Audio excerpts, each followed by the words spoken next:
Thank you for coming all the way early to this church. Welcome to the Most Holy Rosary Church, which is where I'm working. And this organ here.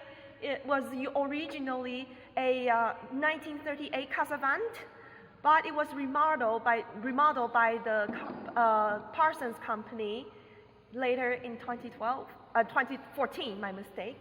So the gray pipes are located on the center and center right side of the altar, and very left are as well. And the choir will be the pipes which is near the right balcony up there. Everything is hidden, so you might not be able to see what the pipe looks like. However, I don't happen to have the key to the chamber room. So next time when you guys come here, I would love to show you everything around. So let me just give you my brief information just to talk about my organ background. Actually, I've been playing Catholic services since I was very little, 3rd grade, but I've never touched on the real pipe organ until 2016, because where I came from, Taiwan, is a small country, so that it's really rare in the Catholic churches over there to have real pipe organs, and the church are way smaller than here. So 2016 is the beginning year when I started playing the organ. And since at the same time I was studying jazz, so I had been wondering, would there be any improvisation in the classical music? But those folks in the organ department have proved that yes, there was. And so I was fortunate to study a very new program called the Advanced Certificate in the Art of Improvisation, which was mostly historical improvisation. And I was also fortunate to study organ improvisation a bit with then organ professor Edoardo Bellotti. He's an Italian professor who used to teach at Eastman. Now he's in Bremen, Germany, teaching a sacred music program over there. So today's topic will be mostly from my recent experiences playing the services, because in the Catholic services you do have some times and moments that you may need to improvise. So I came up with some of the methods during the time I was improvising. We may have heard from other organ world that we've been talking about how to improvise in the style of neoclassic composers such as Tournemire, Marcel Dupré, and Vierne. Those big mid-late romantic figures, and of course a little bit of Baroque, which was my teacher, Professor Bellotti's expertise. However, I feel there wasn't much lecture or teaching method regarding how to improvise in the style of early Romantic style. I mean, those styles of Mendelssohn. So I found out these vocabularies, something that is related to what I know about jazz. So today I'm going to use a little bit of jazz concept to realize how to improvise in this kind of style. And near the end, I will also mention a little bit something that is often taught in the conservatories in France, even in the churches, by those of Olivier Latry and Daniel Roth. They've been taught by Olivier Messiaen. So I would like to spend a little bit of time on how to realize the harmonies by Olivier Messiaen. And so for the romantic for the romantic part, I will start with the use of diminished seventh to any kinds of modulations by realize the chord scale relationship from those of the jazz schools, and actually this is the first part, and the second part of romantic style is how you freely improvise with doing the crescendo sound and with the use of the modulation. So let me just get started with the use of the diminished seven and how you use this pivot chord to modulate to different keys. All right, so let me just set this up a bit. I'm so fortunate that I kind of self-taught myself during early 2016 to just kind of self-taught myself the complex of the instrument and its sound. That. So we might need this, we need this, and a little bit of this and this. Okay.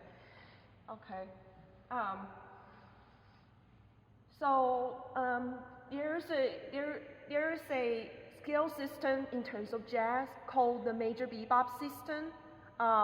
So the bebop scale is one of the most common scale systems that is used by Charlie Parker, Dizzy Gillespie, and Bob Powell for those musicians during 1950s and 40s.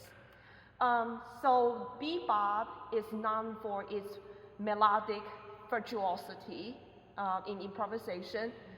So I'm going to use the bebop scale with the combination of the chordal voicing, just to demonstrate how the inversions between the triads and the diminished sevenths could lead to different modulations to happen. So let me demonstrate that in the key of C.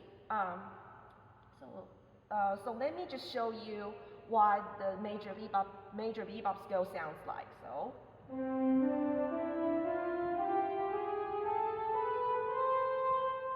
1, 2, 3, 4, 5, sharp 5, 6, 7, 8 by scale degree.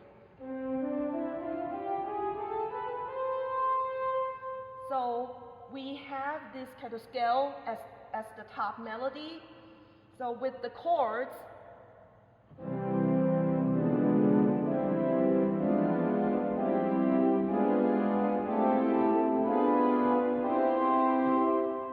yep. So it's just between the alternation in between the triads, major triads or major six with diminished seven, different inversions of the diminished seven. So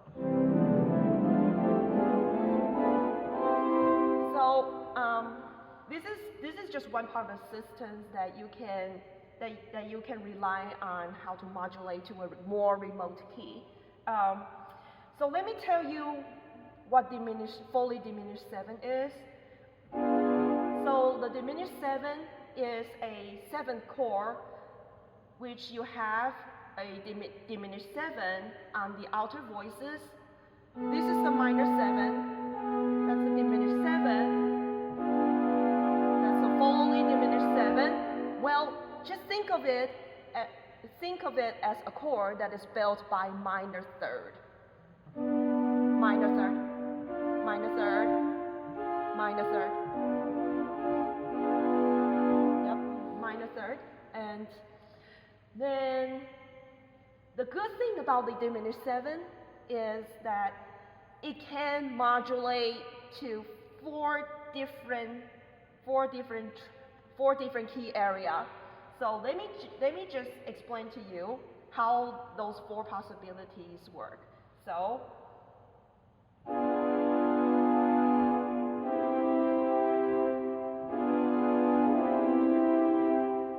you could go to C major because you see the root of the diminished seven could be served as a leading tone that resolves to the tonic. this is one possibility. The other possibility is now the top voice is being served as the leading tone to A major. So,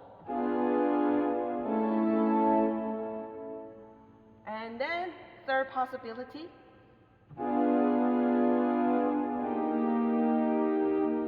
now one of the inner voices is served as the leading tone to E flat major. So, third possibility. Last possibility is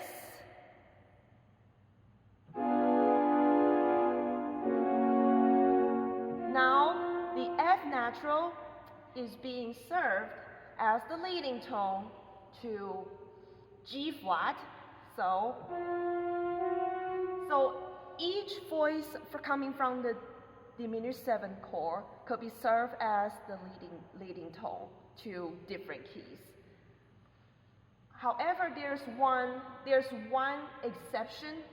I may call it the fifth possibility, is that you have the bass, which is the root of the diminished 7.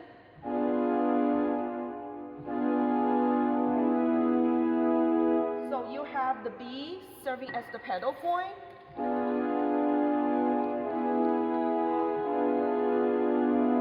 Go to the E major. So this is also could be a very smooth chromatic voice leading of the diminished 7th chord. So okay, then if this is the diminished 7 that has the close voicing, which is the most compact. You cannot stuff any other chord tones in between. We are gonna make the diminished 7 open. So how are we gonna do that? This is also associated with another jazz term called drop 2. So drop 2 is a technique that you kind of flip the second top voice down by an octave. So this is still very close voicing of the diminished 7. You flip the F down by an octave to make it more open here. And then same logic, just to flip. There are inversions. There are inversions of the open voicing of the diminished 7. So when you hear the resolution to 4 to 5 different keys, it may sound like this.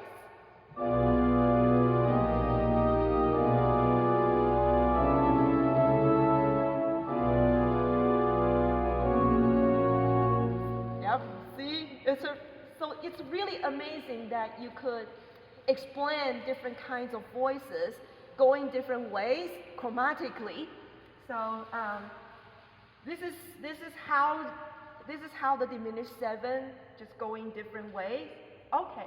The reason why though I use the major bebop scale system to go for the modulation, because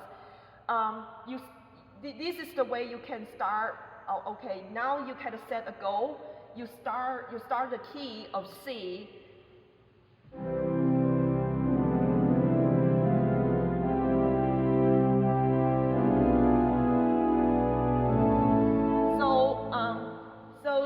So you realize the major bebop scale, just part of it. The alternation in between the major chord and the diminished 7 chord, until that certain diminished 7 that you want to go for another modulation. So then the practicing could come out with different kinds of results, such as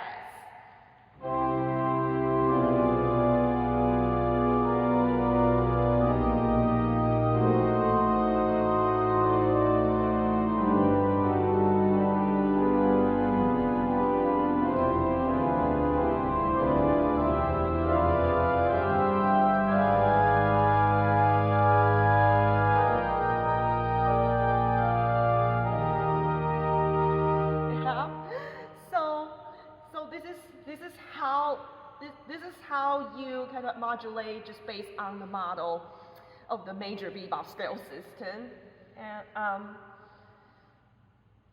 And another good thing, when it comes to the style, the pedal point with the diminished seven, and the alternations alternating with the triads, it also works very well here. So let me just start with the C over G, which is it's a slash chord, C over G. So.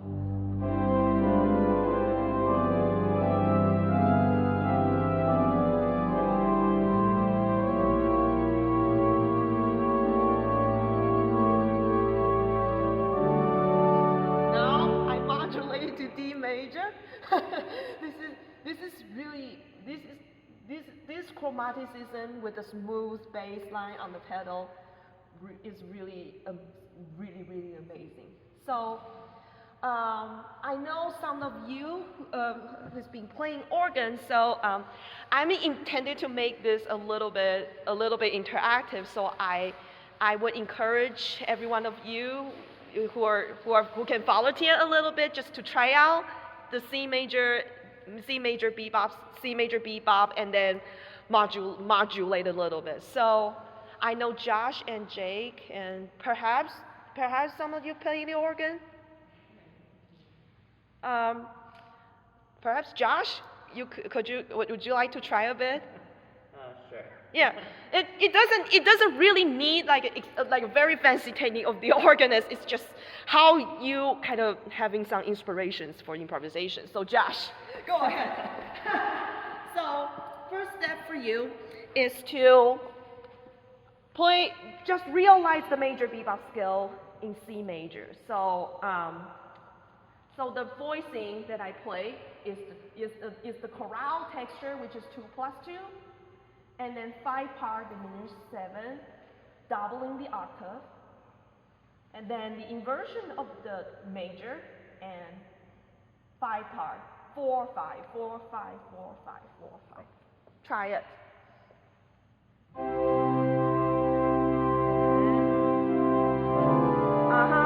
And keep going. Then keep going.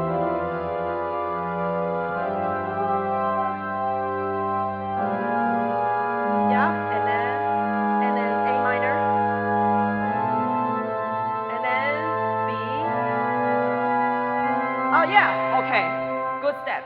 All right, so now let's try,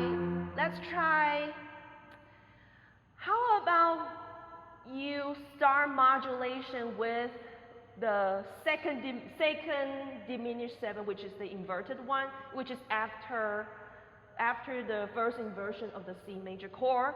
Use that diminished 7 to modulate to G flat. Okay.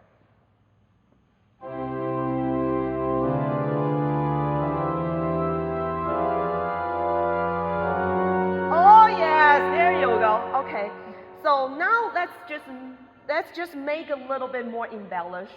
Okay, so following the same step and trying to make a cadence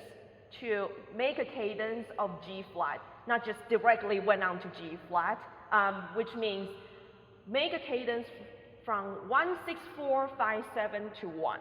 All right, try again.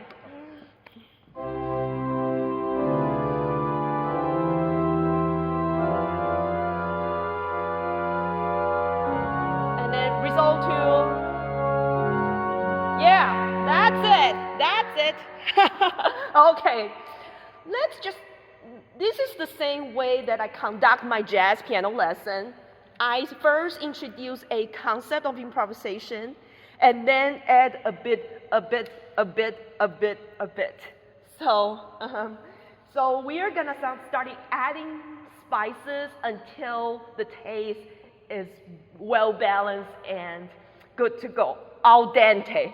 That's what I would. Yep, al dente. That's how I use the term. All right. Then next step is.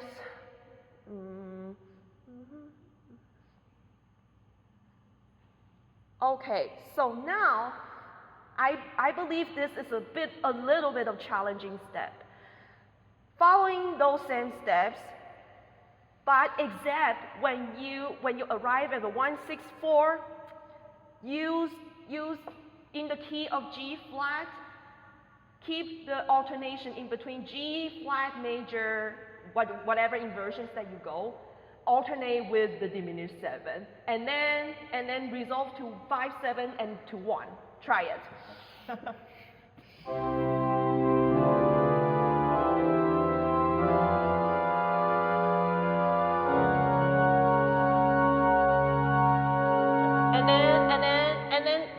And then diminish 7. And keep going, not yet, and then go back to triad, still keep the pedal point, yep, and then diminish 7, and then different inversion of diminish 7, and then the triad,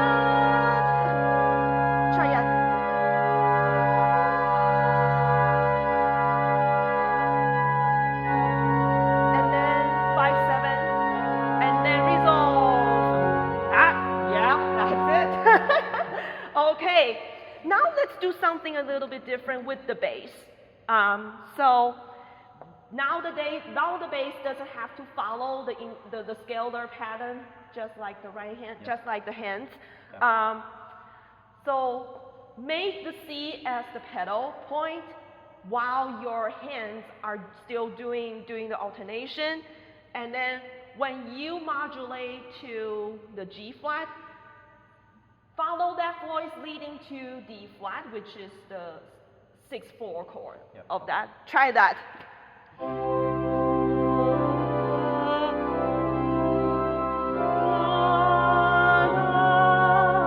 Yes! Yeah, that's it. So, let's see. Okay, so now we've been using we're just using the compact closed wave voicings of the triads and diminished 7. How about using a little bit of open voicing, such as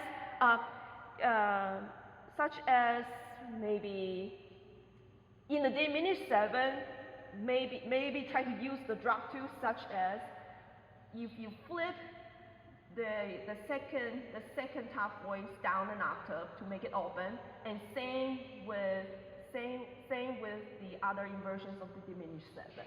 Okay, So like. Yep, and yes, that's it.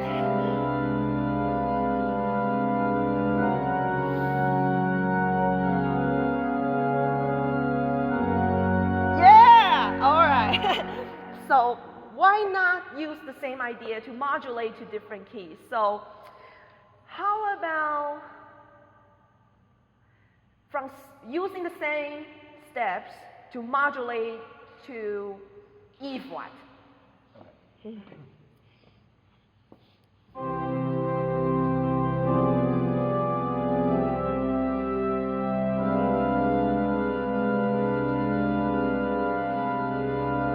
The closest bass note is, yeah! Yeah! That's it. Thank you, Josh. Good try. Woo! Yep. So this I found that the diminished 7 is very, it's a kind of magical tool that could lead you to different areas of keys, and there are some other usages of the same steps, but it continues from key to key, from one area to another. For example, probably, and sometimes it usually combines with the I call it a big crescendo, which is, I know it's more of a British organ approach. You start with the soft dynamic, and then increase bit by bit. This also kind of tests yourself, like how you manage how you manage big sound and how you manage the voicings and how thick your hands are going to play. So let me try the softest sound. Let me start with the strings though.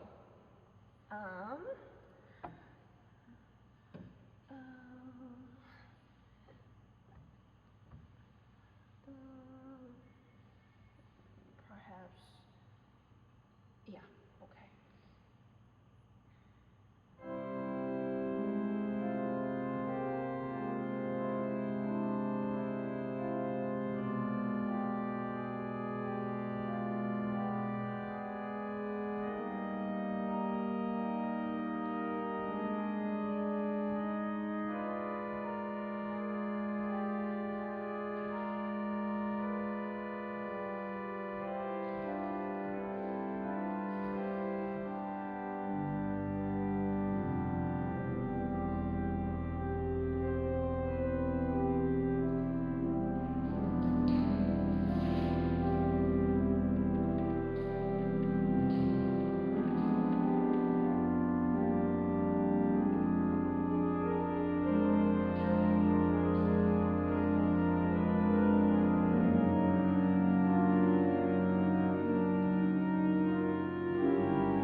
improvisation.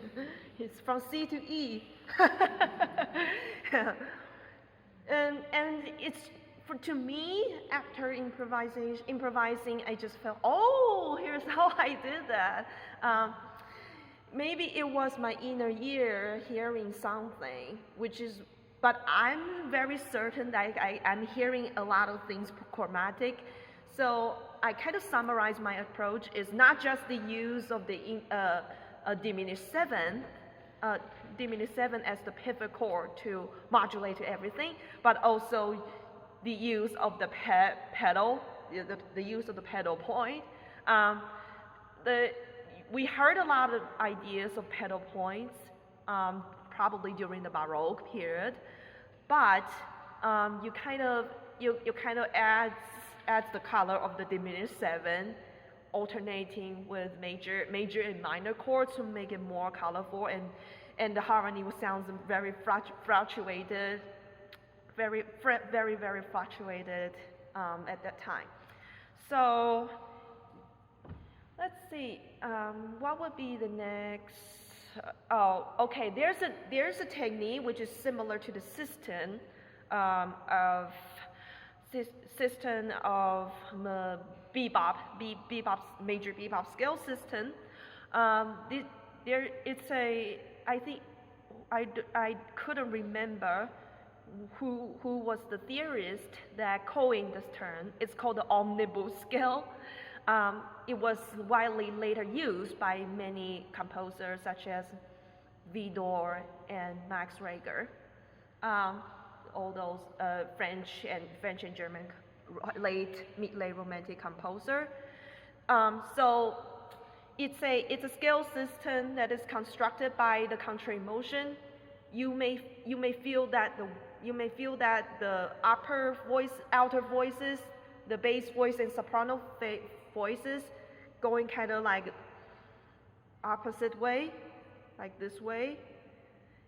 And these outer voices are going up and down in opposite directions chromatically. So just to give you an idea about what the outer voices sounds like, is that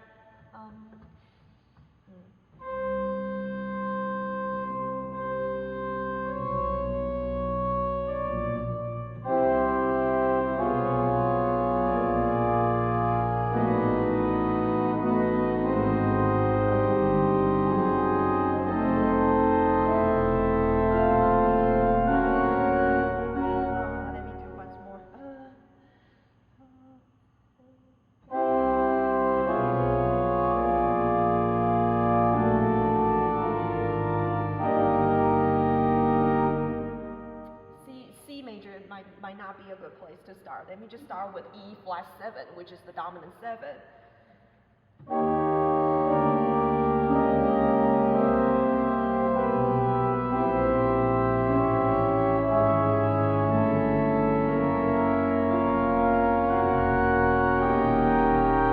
That's one octave.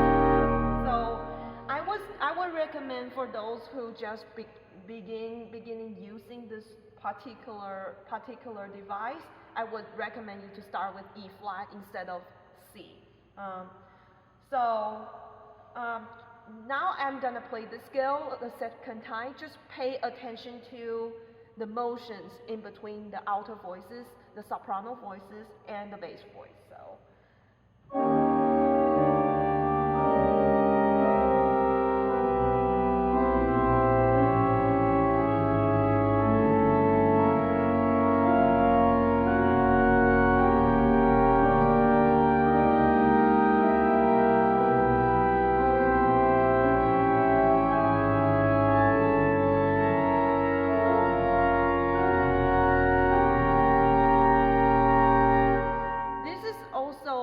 Highly chromatic modulation tour. You don't really have to keep the ascending descending motions going on. Find a dominant 7 chord during the omnibus progression that determine the pivot chord to modulate to a more remote key area. So the modulation could happen something like this.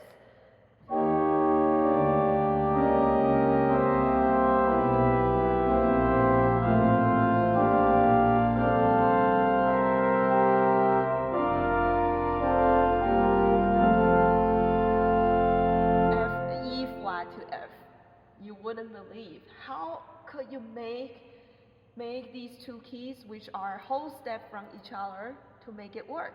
So this is one of the reasons why that chromatic modulations amaze me, because it's fluctuation in the voice moving smoothly chromatically. So the way to approach this is to just play through the omnibus scales in a very slower pace, and then pay attention to which dominant seventh chord that you want to modulate to that. So I would like Jake, right? Jake, Jack. You just wanna try this?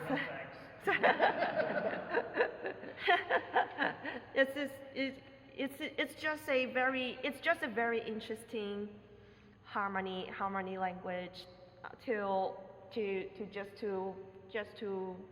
have a colors in between. Yeah, and usually I have these improvisations during two different occasions in the service. One is during the prelude, which is sort of slow pace and meditative moment. You kind of just set the moment, and people's prayers are kind of having some heart beating moments. So this is how I see those chromaticism in between. And another place that you could use this approach is during the communion. Whether it's long or short, you could sort of you stay in the key area for a longer time and then start moving chromatically. So let me just do a demo of that. I just later realized after the improvisation that here's something that I would do. In the beginning, I just confirm the key, which is to confirm the key center that I want to start with, just to show, okay, this is the way we start. Make sure the key area is clean before we move on. And then I would signal my pedal bass line to move upward or downward the chromatic bass line, and move and make the harmony rhythm slowly, and then delay the resolution in another key area. So this could also go with the big crescendo, with adding different registrations from the organ. Okay, there are different stops. My mistake. So let me just do a quick demo. The communion improvisation, something like, let me see. Something could be quiet. Then such a great instrument. I really enjoy playing this one. What's today's mood like? Because the mood today determines the key I'm gonna start with. So, yes,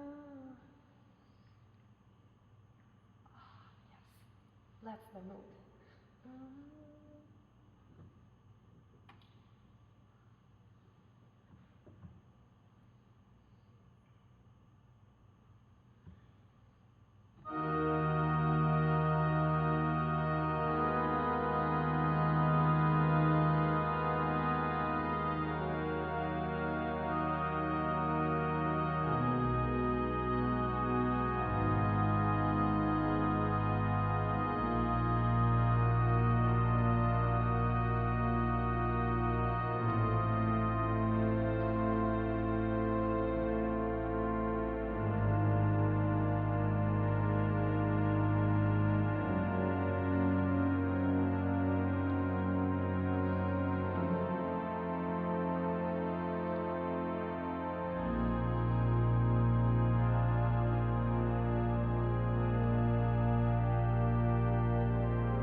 flat, whether major or minor, then I'm gonna start moving right now.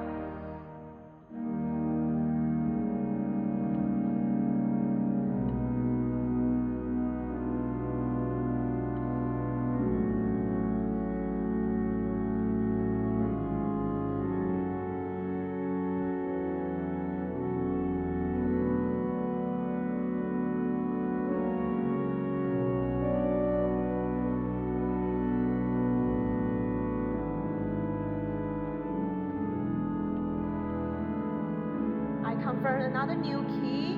I didn't go too far.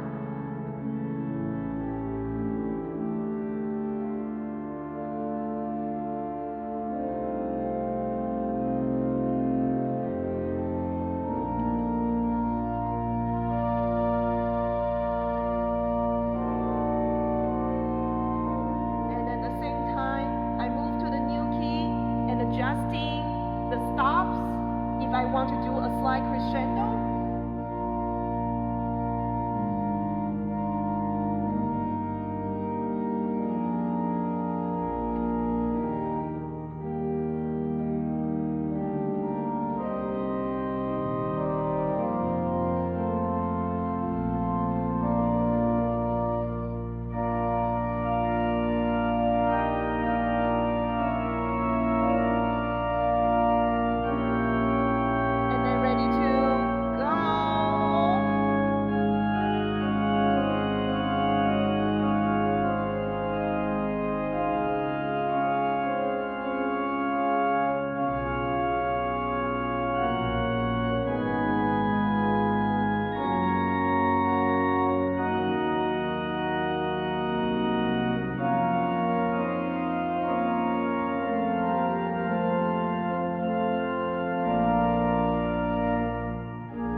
Something like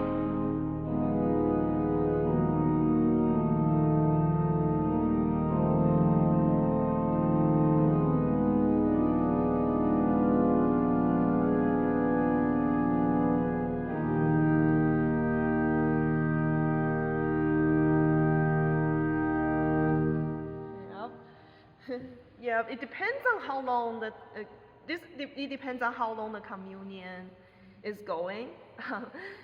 I think improvisation is often seen mostly in the Catholic churches than Protestant churches, depending on how the rituals are going.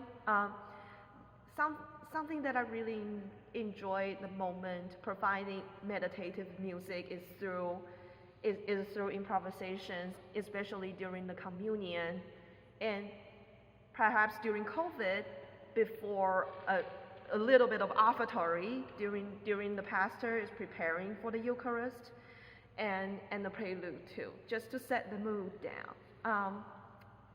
So this is how my recent findings to share with all of you regarding improvising in the Romantic style. I was trying to consult to the method books, but there were not many method books are talking about improvising in such a style by using the diminished 7 modulating approaches, at least in the field of organ improvisation. But I just later found out perhaps I listened to more of the music, not just by Mendelssohn. Franz Liszt was actually a great inspiration to me. Just to share my inspirations from Liszt music. You know, as a pianist, even though I'm teaching jazz, I came all the way up as a classical pianist before switching myself to jazz in 2013.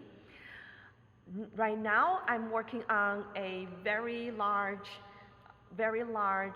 piano cycle work called Harmony Poetic and Religious. Harmony between the poetry and religions. It's a big sacred music solo piano work by mid-late year of Franz Liszt. So in some of the movements in the cycle, there are some moments of the chromaticism to portray the meaning, emotions, affections that are reflected from the French poems written by Alfonso de Lamartine, who was a very important and big figure poet around Romantic time. And his poetry reflected the struggles, the eagers, the hoping and desire in the prayer. And Liszt was really fantastic in using the chromaticism to convey a certain emotion of the music. So I received a lot of, maybe unwittingly, the sound of Liszt was rooted in my mind, even though I didn't mean to just dig in too hard to master a certain improvisation skill. But Liszt, maybe his mid-period piano work could be something that you all can take a listen to. Besides his Harmony Poetic, there's maybe three piano cycles called the Traveling Years, Année de Pèlerinage. I know Josh might know this. Année de Pèlerinage, the Traveling Years, 3 volumes. It was just, even though it was not a sacred, really sacred music, that kind of setting, but the idea of portraying the traveling and the reflections upon those big literatures were nice and wonderfully done. And last piece is also a sacred piece, which was also later adapted to the organ, called Weinenklagen Sorgensagen. It was a Bach cantata. It's a Lenten cantata, describing the passion of Jesus Christ, and the realization of the Passacaglia and Chaconne, the variation with the chromatic descending line was really made me feel really emotional, and especially during this past Lent time, I was practicing it on my own. Of course, not on the organ, but on the piano. But the sense of the sound, especially the harmonies, kind of stimulated my inspirations on the organ improvisations the most.